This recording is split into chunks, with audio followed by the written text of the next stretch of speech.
ஏமாந்தா கூட இருந்த ஏமாந்தா ஏமாந்தா குடி எடுப்பான். யார் குடி கேட்டு? ஐயோ அவன் மகாராஜா. யாரு? அந்த கம்யூனிட்டி. இங்க வாடா ரே விஜய். மகாராஜா நீ போடா. அவன் என்ன சொன்னான்? என்ன சொன்னா? டேய் என்ன சொன்னான்? மகாராஜா இந்த என்ன சொன்னா அவன கேளுன்னு வரத பத்தினா? ஏன் காது கேக்கல உனக்கு? டேய் வாடா இங்க. டேய் அவன் ஏன் வரான்? இல்ல நீங்க நிக்கிட்டா.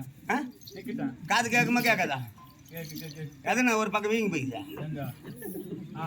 என்னதா? என்னதா? ஜனஜன மனகரினா மாணிக்கம் டேய் மாடலோ. யார் என்னடா? டேய் யார்? அவன் மகாராஜா. போகும்போது நான் இப்ப சொல்லிட்டு போனா அதனால ஏண்டா? இந்த தெய்வீக சபையில வந்தவர் யார் இடையா தெரியுமா தெரியாதா? ஐயோ மகாராஜா நான் உங்க காவல்காரன் எனக்கு தெரியாது.